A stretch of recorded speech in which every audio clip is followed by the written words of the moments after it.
All right. Okay, well, as I shared, definitely want to welcome you guys to this meeting. Brad will be doing the majority of the facilitating here, but for each of the meetings, we do want to kick off with our kind of statement here for each of them, kind of set the stage for what we're looking for, what we're talking about in each one of these. So I'm going to read through this for the group, and then I'll turn that over to Brad to take over. And so the Tennessee Department of Education is excited to work with you on this opportunity to discuss the state's formula for funding public education. Before we begin, the department would like to remind you of the following. The conversations on this topic are not intended to reflect on the current BEP funding formula. The current BEP funding formula will remain in place until a new funding formula is recommended to and approved by the Tennessee General Assembly. The public is encouraged to submit comments in writing to ensure that all communications are thoroughly documented and can be reviewed and considered in the future. Public comment is encouraged to focus on developing a new funding formula rather than revising the current funding formula. Consider what should be funded in a new funding formula and at what level. Subcommittees will be responsible for reviewing public comment and making recommendations for what should be included in a new funding formula. While all committees, subcommittees, and members of the public should feel free to communicate openly, documents and records may be subject to public inspection pursuant of the Tennessee Public Records Act and may be publicly posted or otherwise made available. All recommendations that are submitted by committees and subcommittees will be reviewed and considered, but not all recommendations will ultimately be included in that proposed new funding formula. So I appreciate y'all listening as we go through that statement for each of our meetings. And this will kind of be our standard agenda for each one. And I will now pass it over to you, Brad. Perfect. Thank you, Ginger. I appreciate that. And again, I just want to tell everyone on this call how much I appreciate you being here. I think this is a really, really unique opportunity for our community to be very vocal in conversations that I think we need to have, to be quite frank. And I want this to be, very inclusive conversation, very open conversation for you to provide perspective and for this subcommittee really to be able to provide, Representative Whitson and Senator Powers and others that are in the legislature a perspective about why this matters. They've been good friends to our community. And I think for all of us on this call, I feel comfortable in saying that this is probably a discussion that's long overdue in figuring out how do we work to incorporate the right funding mix for our population all across the state. And I'm very excited about this opportunity. So thank you again for each one of you that are sitting in your chairs and the roles that you play across the state in working with us and working together in your own areas to advocate for those folks inside our community that are counting for us. And historically, I know there's a lot of folks that already worked here. I think Carol said she had seen someone that on Twitter a lot, and she had not formally introduced herself. So I know our lanes cross a lot here, but I think it'll be really good for us to be able to talk about who's in attendance and maybe give a quick background about what your role is and in this discussion as we're moving forward. And so obviously briefly, I'm Commissioner Brad Turner. I'm the Commissioner for the State Department of Intellectual Developmental Disabilities. Been in this role since January of 2019. Parent of a daughter with intellectual developmental disabilities who's in the public school system. So very excited to be here and certainly looking forward to creating some forward momentum for what we're doing inside the disability community as it relates to public education and making sure that we feel confident in what we're going to take forward to Commissioner Schwinn and others is wholly reflective of kind of what we're wanting to do. So I will go around the screen if that's okay, Ginger, based on who I see. And first up, I see Carol Westlake. Carol, introduce yourself to the group, please. I'm happy to do that. I'm Carol Westlake. I'm the Executive Director of the Tennessee Disability Coalition, where I have been for a really long time. I will say that my background, I began my career as a special education teacher, so education is very, very near and dear to me. In the early days of my work in Tennessee, I actually was the person who wrote the original Parent Training and Information Center grant that is now called STEP. that has been around for, gosh, nearly 30 years now. So working with families, working with students with disabilities has always been at the core of my heart, even though I haven't done it directly in a long time. So that's really important to me. I am really looking forward to these conversations and talking with others who care about this, about the ways that we can integrate kids with disabilities, whether they're in special education or not, frankly, into public schools in the most efficient and effective way that gives them a quality education. So I hope that what I can contribute to the process is all those years and the many hats I've worn and the community that I represent and have access to in terms of being able to bring ideas and thoughts to the table. So thanks for having me. Excellent. Thanks for being here, Carol. Next up on my screen is Dr. Edwards and Dr. Martin. Please introduce yourselves. Okay. I'm David Martin. I'm the Director of Schools at the Tennessee School for the Blind in Nashville.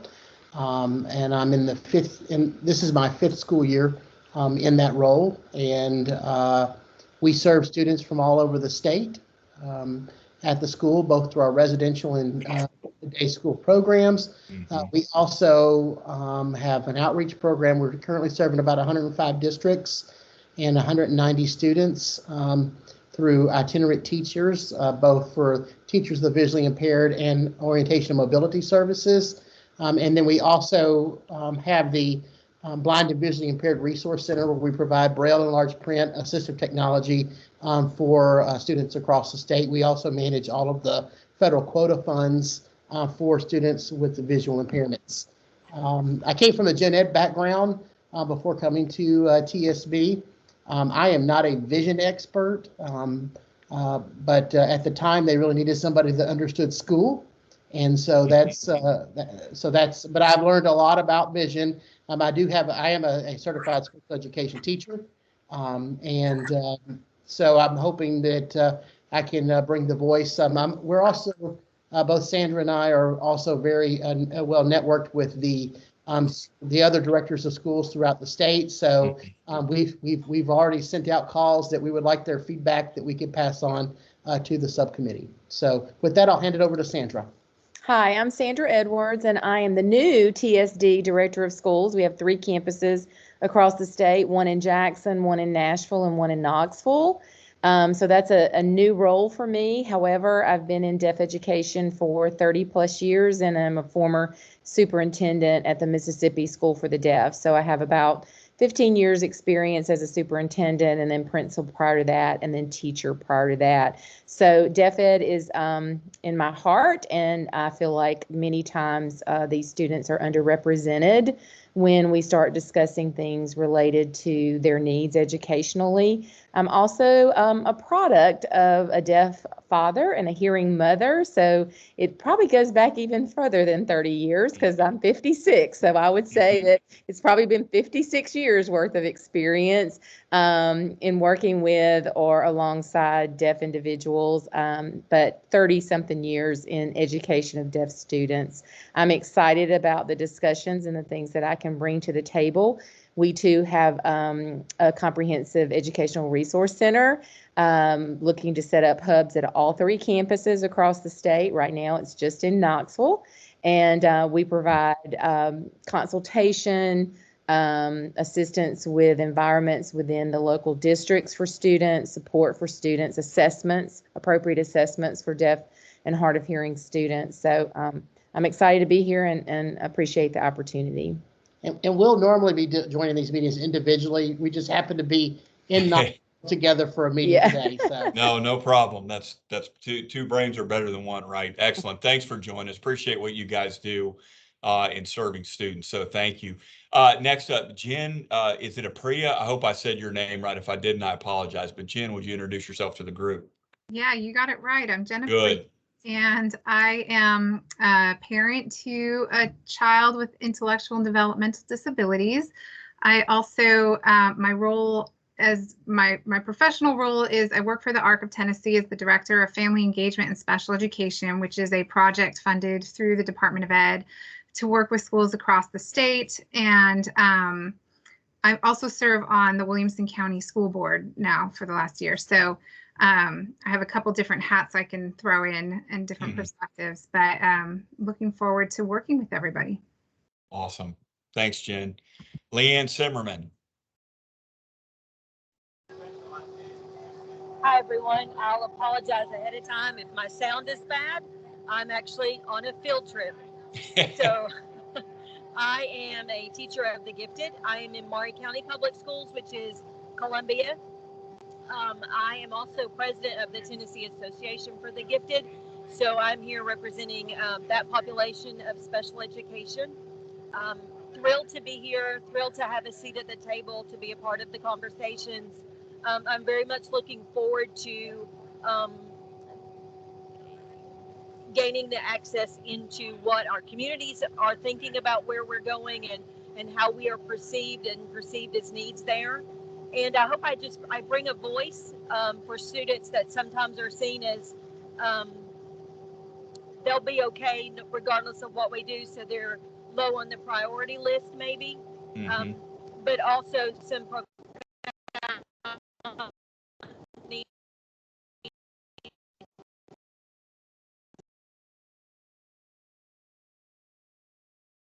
I think we lost Leanne on a Maury County school bus, but I think we got the gist of her heart there, which is just as important. So Leanne, appreciate you being involved in this.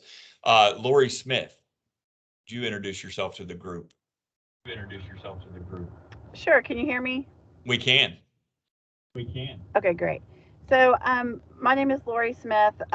Professionally, I have no credibility here. I own a construction company, and I spent my entire career in business. But I am the president of Decoding Dyslexia Tennessee. And when my daughter was in first grade, at the beginning of her first grade year, I identified that I read with her every night, so I knew something wasn't right.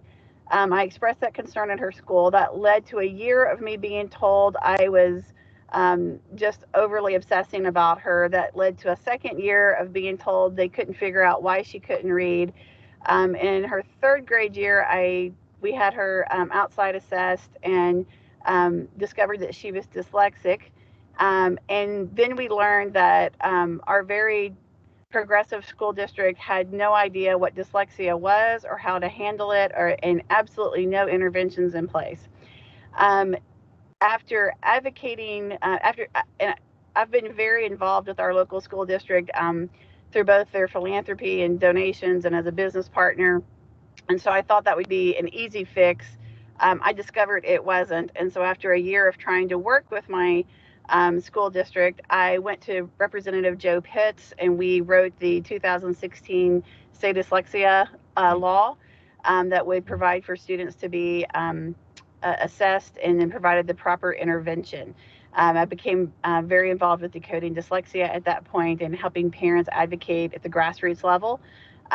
What we have learned 5, 6, 7 years later is that school districts still are not following the law, and some claim funding, some claim ignorance, some just don't do it. But I am here representing the dyslexic students and the students with reading disabilities. It's not rocket science. There's a defined way to help these students, and we can do it. We just need to make sure that the funding and resources are provided for them. Thanks, Laura. I think if I could say this, I think you undershot your ability and expertise, because there's nothing stronger than an advocating parent, and certainly appreciate you being here in your role as a parent, and thank you for everything that you just shared there. Looking forward to hearing more from you on what you need to see. Lynette Porter. Thank you. Good afternoon, everybody. I am Lynette Porter, and in my day job, I am the Deputy Director for the Tennessee Council on Developmental Disabilities, and here representing the council and our members. And then I'm also the parent of a now 28-year-old daughter who has significant physical disabilities and sort of my interest area, she went to all of her years of school under a 504, not special ed, but 504. And so I am very interested in how the funding structure will play out for the schools that do wonderful work supporting students with physical disabilities who aren't necessarily sort of in the funding mix now. So that is me. Excellent. Thanks, Lynette. Mandy Fisher, would you introduce yourself to the committee? Yes, I'll be glad to. So my role in this is like Leanne's. It's the gifted education side. I began working as a general education instructor in 2003, and in 2007 I began. At that point, I also had a son and noticed that his level of intelligence was sometimes I felt like greater than mine. And so I wound up looking into gifted education and became interested in it. And in 2007, I became the gifted instructor for the school system that I taught in. The school system my son was in did not have a gifted education program. So at that time, I had to look into ways to develop his learning and continue to grow his learning. Over the years, in 2014, I began teaching at Union University the gifted endorsements for educators, and I'm still doing that at this time. I'm currently the academic dean at Bethel University and work with all types of different degrees, but just still very interested in gifted education and looking to see where the funding formula is going to follow those gifted students and see where it's going to play out for them. So that's where I am at this point with the committee, the subcommittee. Excellent. Thanks, Mandy. Certainly looking forward to working with you and you providing perspective as well from the gifted community. That's equally as important. So thank you for joining us. Now, the most popular man in Williamson County on most days, Representative Sam Whitson. If you would please introduce yourself. Thank you, Commissioner. I'm Sam Whitson. I represent the 65th House District in the Tennessee General Assembly. And Commissioner, I just want to thank you for your leadership. You and your team do a great job for the citizens of this great state. And I'm proud to be part of this team as we look forward to learning more about this program. I just want to say Carol Westlake and Jen Apria are trusted advisors, and I really have enjoyed working with them over the years. I just want to make sure, I see my role is to make sure not only do we just safeguard, but also expand the opportunities and funding for our students with the intellectual and developmental disabilities and the gifted students too. So, like I said earlier, Senator Bill Powers had a conflict, but he is totally committed to this effort also. So we look forward to being part of this, and I look forward to meeting each member. Excellent. Thank you, Representative Whitson. Certainly appreciate your support. And Representative Whitson, as most of you know on here, and if you don't know, you'll find out, has been a very strong advocate for Tennesseans with disabilities through legislative pieces that he's helped carry and just his general engagement with our population. So we certainly appreciate him. Director Stephen Smith, would you please introduce yourself to the committee? Hey everybody, Stephen Smith. I serve as the Director of TennCare, which is the state's Medicaid program. It's good to be with you all. We, of course, provide services working with our providers throughout the state. We provide services to many students with disabilities. And prior to my work with the Medicaid program, I spent a large portion of my career in education policy and law and school finance, specifically the funding formula. So really looking forward to working with you all and seeing where we can go from here. So thank you. Yes, sir. Thank you, Director Smith, for joining us this afternoon. And last but certainly not least, Wendy Tucker, would you please introduce yourself? Hi, thank you. I am part of the nice-sized Williamson County contingency here. I am the mother of two Williamson County students, a 19-year-old with an intellectual disability and an IEP, and an 11-year-old with a 504 plan and dyslexia. So in my prior life, I was a special education lawyer representing families, making sure that they got the services that they needed and doing special ed advocacy. For the past decade, I've been in education policy. I was Mayor Dean's education advisor when he was the mayor of Nashville. I served on the State Board of Education representing Williamson County for a 5-year term, and I currently serve on the new Tennessee Public Charter School Commission. And then my day job is I'm the Senior Director of Policy at the Center for Learner Equity, which is a national nonprofit that works to ensure that students with disabilities have the policies they need around the country to get a quality education. And so I am thrilled to be here and to be a part of this conversation. One of the things we do at CLE is support states and districts in funding reform. So we've done a lot of research on funding reform. I know all the I'm aware of all the state formulas, district formulas, the pluses and minuses. So I'm excited to have those conversations here in Tennessee, where students with disabilities are really getting the short end of the stick. No offense to the BEP, but as in the BEP. So thank you for having me. Yeah, thank you, Wendy. And I don't think I missed anybody. You did. I'm sorry. Who did I miss? Anna, is that you? That is me. I'm sorry. I did miss you, and I because I scrolled down too far. I'm sorry. Anna Thorson. On the screen. Don't worry one second. My name is Anna Thorson, and I am a retired attorney and a disability advocate in Nashville. I am actually a person who is gifted with a disability. And my disability, the reason I no longer practice law is because my law firm made it pretty clear that they didn't really welcome my disability. So they kind of asked me to gracefully exit, which I did. I have 3 children. My oldest daughter died from a medical condition as a child. She would have been 17.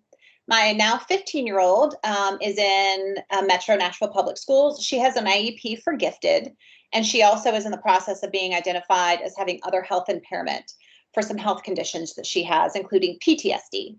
Then my 14-year-old shares the same medical condition that my oldest daughter died from, a rare genetic epilepsy. So her IEP is for gifted, for epilepsy, for celiac disease, and also for specific learning disability, which is dyslexia. So I'm really looking forward to connecting with all of you, sharing the story and the lived experience of those of us who are twice exceptional, or in my daughter's case, quad exceptional, is that a thing? Who kind of do have that overlap between having some pretty debilitating disabilities, but also needing those gifted services, because we are awfully very confusing to teams in schools and also to employers. So I would be happy to share that voice and that story. Yeah, thanks, Anna. Really appreciate your transparency there. And just a reminder, I think all of us, frankly, when we think about this topic, can picture faces in our head about who this impacts and why it matters, more often than not people that we care about and we love, and in many cases our overall community as a whole, recognizing the opportunity here to speak for folks that sometimes feel unheard. And I think you even touched on it, Wendy. This is an incredibly unique opportunity for Tennessee to really address this and figure out ways to say we're serious about what we want to do and we're serious about the conversations that are going to be had. Let's act on them now. And that's certainly my intention as the chair of the subcommittee, is to be able to voice that to Commissioner Schwinn and others. And I do applaud Commissioner Schwinn, the governor, the legislative offices, for opening up these discussions, because it's been quite a while since we've had those. I know Representative Whitson has been up here for a little bit, but I think it's time for us to really be able to be very transparent in what the needs of students are, both gifted and those with disabilities, and let's come to some sort of concrete conclusion about how do we do better and how do we keep moving Tennessee forward in the right manner. Obviously folks are always going to talk about fiscal responsibility and those things, but there is a moral element to this about making sure that we're providing services to children that deserve them at the same time. And I think that's got to be a really heavy part of this conversation. So as we move forward, and I think Ginger's going to scroll down in the slide presentation just to talk a little bit about what the lens of this committee is going to look like. And Ginger, I didn't know if you wanted to go through that, or I'm happy to do that, but I just kind of wanted to set a context for what really I think our responsibility is going to be And that's for us to be able to give these types of points, viewpoints, perspectives, all of those things back to the Department of Education, but also not just pigeonhole ourselves into what we're being told, what that might look like. Let's be really open and creative in what we think we might need to do as well, because sometimes you only get one bite at the apple. And so, Ginger, I'll kind of turn it over to you if you want to kind of go through the lens of what this committee is going to look like as we're navigating through this first day of discussion. Mm-hmm. And Brad, you were spot on with that. It's not about where we currently are or, any specific outcome for that. It's really what are the possibilities. And so through this committee, it's focusing on what are those specific and unique goals and needs for a specific group of students. And so you guys have voiced that so well so far. And so it's really figuring out what are those needs, what are those must-haves, those nice-to-haves, what are the things we really have to have to move forward with recommendations throughout this process. And so that's one of the things that you guys will be charged with this group. Ginger, can I touch on something real quick there that I think is incredibly important? And Wendy kind of said it in jest, but I think it's something that's really important for us to remember too. Let's use this opportunity also to reach out to other communities that might not be represented on this committee. I mean, we as I've traveled the state talking around higher education and TEIS and programmatic delivery of services, we've got to make sure that we remember all of these folks are going to be impacted. I mean, there's a difference in a child raised in inner city Memphis than one raised in Brentwood. That's a reality. And it's okay for us to say that because it's got to be this kind of space that we have those transparent discussions. So as Ginger's kind of laying out some of these intended focuses for our subcommittees here and our committees as a whole, I want to make sure we challenge ourselves to think about those that might not have a seat at the table that we're privileged to be in, and let's figure out how to try to bring in some of those voices. Myself personally, I was already thinking about folks in Memphis that I've run into, folks in Johnson City, folks in Hancock County, just really a wide range of folks that I know are going to have some sort of significant perspective that really needs to be heard. And it crosses all sorts of boundaries, socioeconomic, all of the things that we hear that have become buzzwords for real conversations. Let's make sure we keep incorporating those into this discussion, and it doesn't just become, well, what about Nashville? What about Franklin? What about Mount Juliet? It needs to be, what about, Sevier County? What about Obion County? What about Lake County? What about Polk County? Everybody that's in these 95 counties, I want to make sure that we remember that as a whole. And Ginger, I didn't mean to hijack the conversation. I just think it's incredibly important that sometimes our worst enemy is our own reflection. And we look at it and we picture it about how does this impact me? And let's just make sure that we challenge ourselves on how does it impact somebody else on the other side of the tracks and somebody else that's in another part of the state, as we have these discussions about holistic approaches. So I'll try to be quiet after that. I probably can't, but I'll try. Well, I was going to say, please don't, because I think that is really important. And as you guys get that feedback, I'll place in the chat in a few minutes the email address that you can share that feedback. Obviously, you want to bring that back to these conversations and help it inform some of your thinking for these conversations. But at the same time, as you get written feedback from people from different organizations from across the state, I want to also make sure that you have that email address handy so that you can send that feedback in.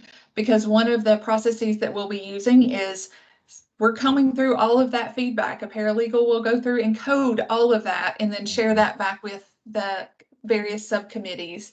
And so we want to make sure we don't miss any of it. So I'll make sure that I put that in the chat in just a few minutes so that you have it handy. So you have both informed thinking as you're having conversations with people, but then that's also, put on paper and submitted for us to have as a record to consider as we move forward in this process. So as you're thinking about kind of your focus for this subcommittee, again, those specific and unique goals for this group of students that we've been talking about and hearing about today, and the passion that you all have is very evident, and it's super exciting to hear about. So I appreciate you all sharing that. And it's also thinking about what are the needs of those students to ensure that they're successful. Whether we're talking about K-12, we're talking about post-secondary, what is it that we need to be thinking about for the needs of those students? And then also, what are the needs for all learners and for the specific student groups based on the experiences that you all are bringing to the table, experiences that you can glean from other people to help us really think about what is that feedback, what are those things that we can bring to the conversation and really help inform our thinking, and feedback that we can provide more broadly to think about what the school funding formula should look like as we move forward. So I think everything that Brad shared is, definitely something that we want to think about. And, how can we start to expand our thinking to other groups beyond just our own experiences? Yeah, that's perfect, Ginger. And I want to just stop for a second. We still have a little bit of time, but you can go ahead and scroll down, Ginger. I want to, this general meeting right here was really more of an introductory tone to just get everybody, seeing each other's faces and understanding the backgrounds and the perspectives. But I do want to challenge all of us to still have some takeaways and some action items around what Ginger's pulling up now about what are we missing that we really need inside this committee, and information be shared with us from DOE and from other stakeholders that will really help us be transformed in what our discussions look like, and then eventually what our recommendations look like as well. And so I'll kind of stop there for a minute and let you guys kind of think or even verbalize, are there things that you feel like we might need that Ginger can get us that are going to be incredibly helpful, like current funding or anything like, ratios right now or anything like that? And I see you have your hand up. Why don't you give a shot at it first? Yeah, one thing that I would love, I think that Wendy made a good point that we're often kind of minimized, but I think we're a huge percentage of the population in Tennessee. I would love information about disability categories, kind of by county and across the and across our state, so that when we're looking at how this is impacting, it's going to be harder for them to minimize this work when we can say that this is, 8% of the kids, or, numbers of kids. So I think that's going to be really important in this work as we're talking about it and educating others around this topic.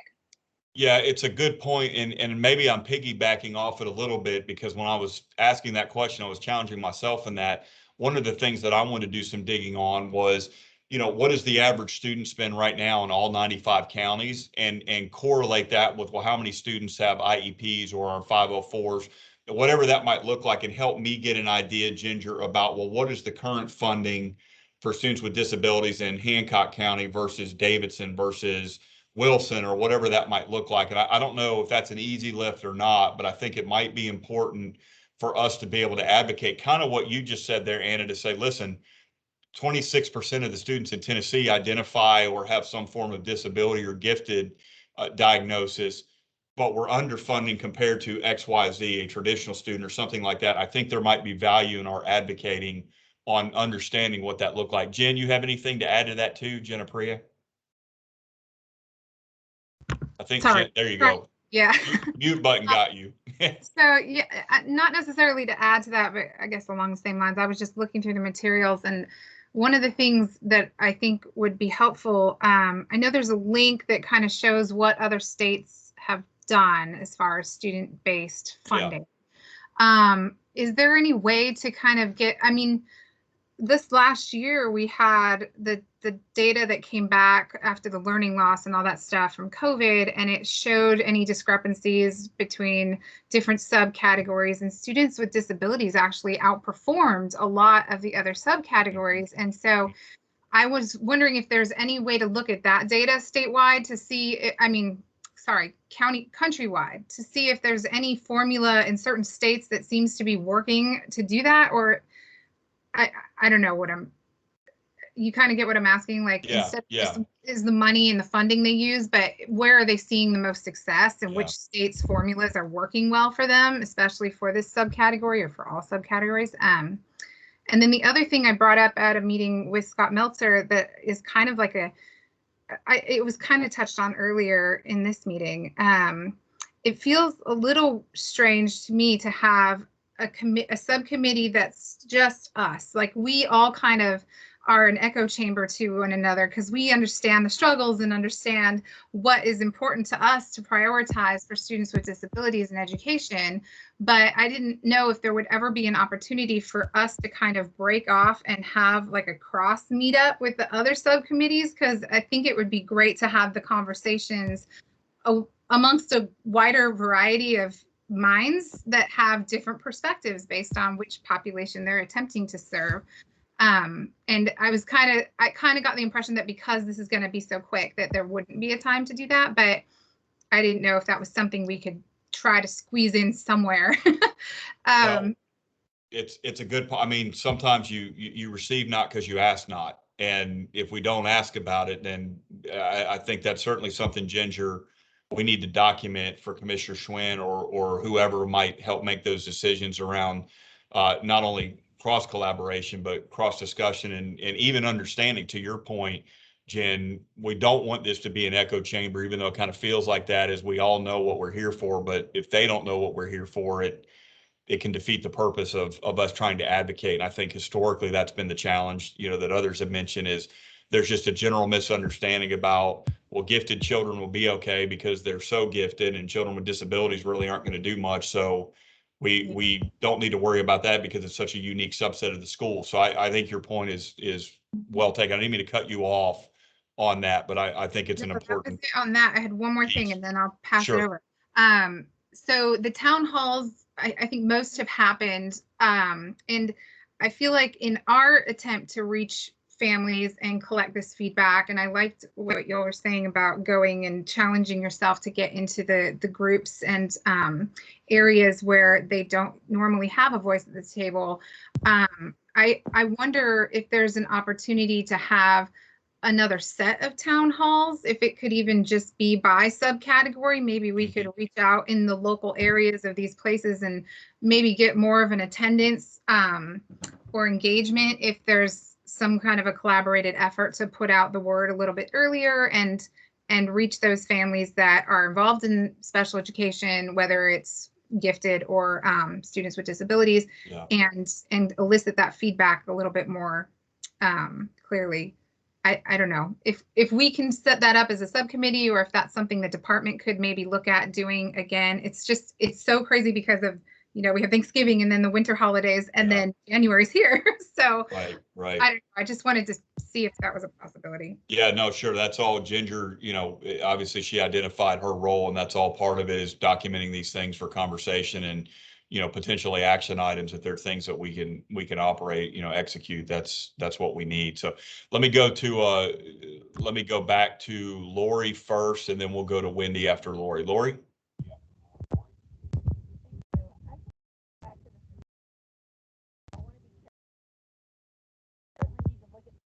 Lori, I'm not sure if you're speaking. We cannot hear you unless I can hear you.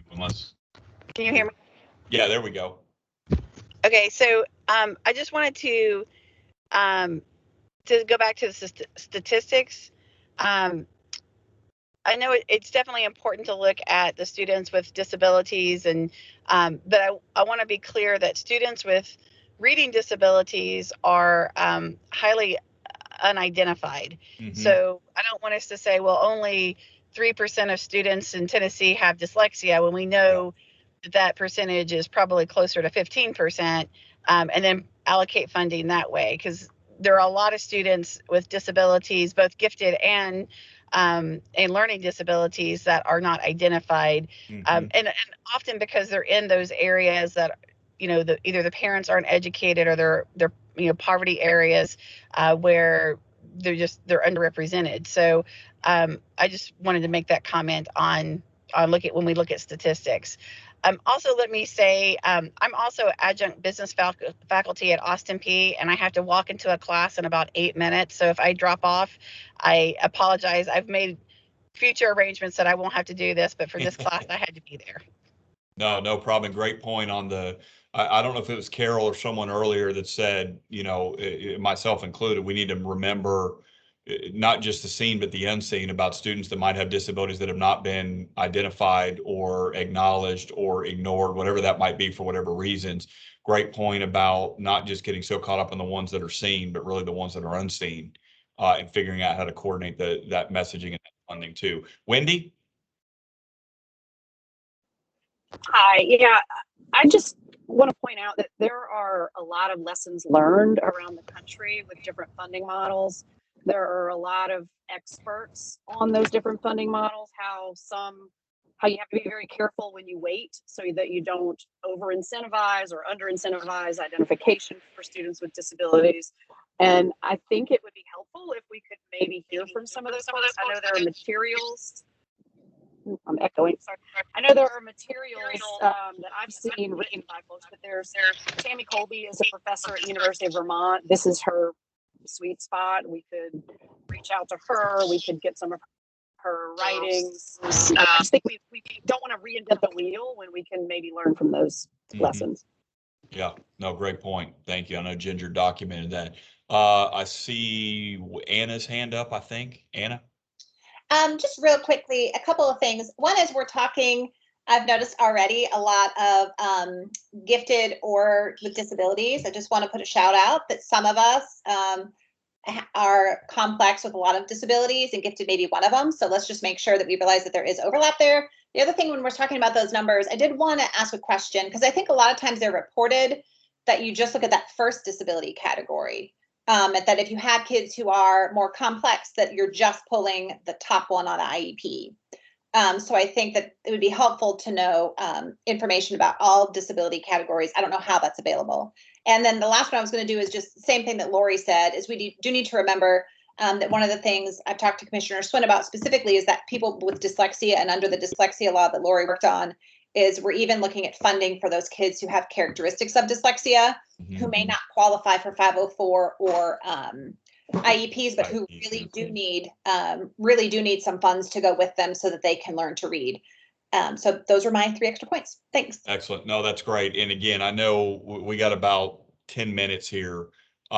This will not be the last time we get to say what we need and then we can't say it again. If you guys think about that, please make sure to email myself or email Ginger, and you know, this is our opportunity here to speak up and get information that we need. So please don't hesitate to reach out on materials or resources or anything that you might need for us to feel like we're getting all the information, be able to share that. And great points shared, you know, all around about why this matters and different perspectives that we need to make sure that we remember. So Ginger, you want to go ahead and move down that slide for me? Before we do that, can I restate these asks so Sure. I can make sure that I'm following up on these and on the right things? Absolutely. Okay, so the first one is gather some data on the percentage by disability categories from across the state. And with that, we're recognizing that this is just going to really be reporting on those that have been identified, not on those that haven't been identified yet. And I think even maybe to add to that, Ginger, to Anna's point, also gifted and not just those individuals that might identify, you know, as a disability, but also gifted students as well. I think would the committee agree that's fair, or is there a disagreement there on that? I don't want to overstep, but I see several heads nodding, so I'm assuming that's okay. Okay. And with this, see if there's a way to get that data so that it's including, you know, all disabilities for each student, not just that first or the first one that's showing up within the system. And then also those students who have characteristics of dyslexia. So, you know, there might be different ways that we can break down that data. Not being the person who pulls this data, I don't know what I'm signing someone up for, but we'll do our best to pull all this. And then we're also looking at the average student spending across the state by districts for students with disabilities. Do I have that ask right? Okay. And keeping in mind throughout this, we're really looking at what is that, you know, future looking like. But for you all, it's really about trying to figure out where are we now, but then what does that mean? What are the possibilities for these students to make sure that we're doing all we can for them? Then there was also an ask around which states have funding formulas that are resulting in stronger outcomes for students with disabilities and gifted students. Along those lines was the ask around having an expert visit the subcommittee meeting. And so that is something that I put on my list to see if we can follow up on that to have someone come visit and kind of talk about those different formulas, different options that might be available there. Town halls for this specific subgroup to try to bring in those parents, other community members, and get feedback from them. I do know we have some toolkits and things available for that. So if that's something that the subcommittee is interested in trying to cultivate that in different communities, I think that's something we can certainly make sure we have the resources available for you guys to be able to do that piece.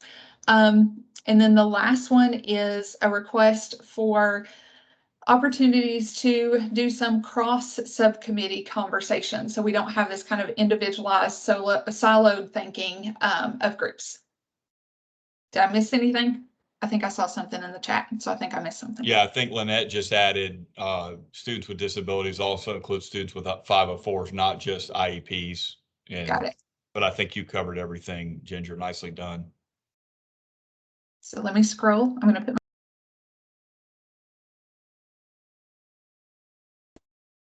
There you go. And then, you know, kind of what we just talked about as kind of our action items and our takeaways. I think we kind of covered some of that too, is, you know, what are we hoping to be true for students in Tennessee? You know, obviously inside our population, but I think holistically, what are we hoping that we see? And then what resources are needed to support students or perspectives you represent? And I think that's going to be the whole driving, you know, force behind these conversations inside our subcommittees. And I think those questions we're already well on our way to starting to define how do we answer those and what they look like. So I'm really excited about some of the feedback we've already received. And I know Ginger's got a notepad full of you know action items and takeaways for us together for her to be able to go back and provide some context for that. So you go ahead and scroll down, you know, too, if you want there, Ginger. And then let's talk a little bit about our next meeting. So obviously we're going to have content probably next week. I think our next meeting is in 2 weeks, Ginger, if that's right. If I remember right, yeah, the 23rd. So it's 2 weeks from today. So next week we'll have some more of that information that is prioritized right there around things that we've individually collected. But if you can, as it's alluded to inside here, if you did collect materials or you did get data or stories or whatever, you know, that is important for this committee, please make sure to get that to me and Ginger, or even email that general email inbox with the descriptor about the subcommittee for students with gifted and disabilities to make sure that that's added for our review. And then you saw the deliverables there. So we need to categorize that and make sure that we're telling them, hey, this is something that all 15 of us say it's a must have, should have, will be nice to have, or even another, because you know, as unpopular as it to say, not everybody gets everything. And I certainly understand we're going to be coming to the table with a lot of things that we think are incredibly important.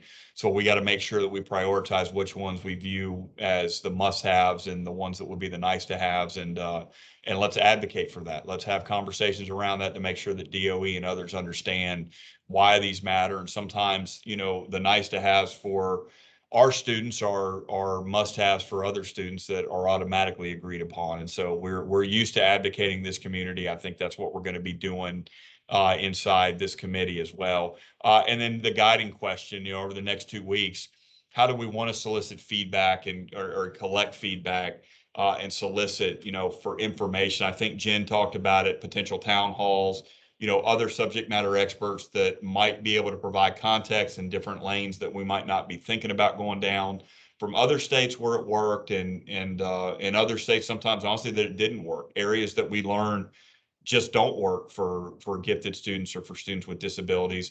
And then, you know, kind of collect that too and make sure that Ginger has that, and, you know, we're documenting that so we're not just kind of reinventing the wheel every time, you know, we come into these meetings with ideas. And I'm really excited. I think this was a good first meeting for all of us to see each other and understand that, you know, the only agenda any of us have are not individual agendas, but agendas for students. And I think that's incredibly important, and very much appreciate everybody that's on here that's bringing different perspective, because I think we're all, you know, we're all coming from it with the right heart and the right intention around student development and funding for students that sorely need it. So if you want to scroll down again, that just, you might want to bookmark it on your calendar if you haven't had a chance to do it. Our next meeting, same time, same place. discuss feedback and categorize into priorities. So start thinking about what we just talked about, the must-haves, the nice-to-haves, the should-haves, and then others. And we can start kind of getting the framework about how we want to advocate and what we think, needs to be the priorities for those. And again, understand everybody might have a different must-have, and we're going to have to navigate that together in a very creative way. But let's all be very transparent in what we're hoping the must-haves are, and hopefully get some unified voice around that to be able to go forward to say unequivocally, this is what the subcommittee recommends as this is a must-have, this is nice to have, and this is a could-have. And we'll kind of go from there. So as we start to wrap up, Ginger, I don't think there's anything after that. We do need to name, if we can, a vice chair, just in case I cannot be here to help chair the meeting, or Ginger needs to reach out to somebody because she can't get me, which will hopefully not happen, but life happens sometimes, and so does work. So if there's anyone that's interested in that, Ginger, I'll kind of pivot to you to see if there's a threshold that other committees are using, and I'll kind of let you chime in there before we wrap up. Yeah, there really isn't. We don't have a specific method for this. If anyone wants to volunteer, or people just want to nominate, throw other people out there. So we can just select a vice chair for this group. So no. I'd like to nominate Carol Westlake, if she would consider that.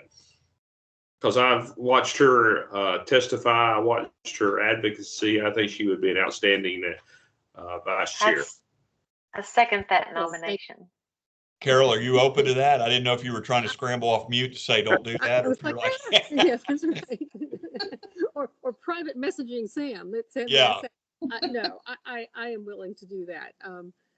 This is such important work, and just if I can say, I'm not having to do with vice chairmanship, but just as kind of a wrap up, Ginger, I'm really interested in what the toolkits you all may have are, because I think that when we talk about feedback and when we talk about discussing things with our communities and particularly with families, right, of across socioeconomic, across all the various characteristics we have in Tennessee, families want to talk about what's important around outcomes for their kids. Yeah. And helping people tie funding formula, yawn, to outcomes for their kids is a really hard thing to do if you don't spend time doing it. Wendy spends a lot of time doing that. More power to you. And so, but helping people draw that thread so that the kind of feedback you get is not just how important a good education is for their kids and what that feels like when they have it, but that they understand how the policy issues feed that is going to be really important to the quality of the feedback we get. Yeah. So any ways, Ginger, that you've got materials that can help us do that, or as a group, if we can think about how we frame the questions for input from others, I think would be really helpful. Good point, Carol. Already earning the paycheck of the vice chair. Nicely done. Yeah, that's great. No, I appreciate that. So Ginger, if you'll document Carol on there, and Carol, thank you for doing that. And as Sam said, Carol's got a lifetime of working in our community and advocating fiercely for what she believes in, and that's sorely missing in a lot of areas, not just for our community, but thank you for doing that, Carol. Appreciate that. Yeah, so guys, we'll wrap up now. Really appreciate everyone. Thank you so much for taking time out to do this. I'm incredibly excited about this. I'm going into it with an open mind relative to, sometimes these feel like futile exercises because it's a done deal. I'm not going to let that be the case for our committee. As much as I can advocate with Commissioner Schwinn, the governor's office, Representative Whitson, Senator Powers, others that we work with and partner with, I want them to know we're in this for the long haul and figuring out creative ways to support students all across Tennessee, but specifically inside our subcommittee, and making sure that we're advocating together to say there's value in how we invest. And oftentimes what you invest, that ROI, you learn from it around independence and working and thriving in our community, instead of just saying, hey, that's just a number on a piece of paper and it's just a name. let's see the person and let's see the value that they bring when we invest back into them. So appreciate your time this afternoon. Hope everybody has a great rest of your Tuesday, and we'll see you in 2 weeks. Thanks, everybody. Thanks, Ginger. See you. Bye. Thank you, guys.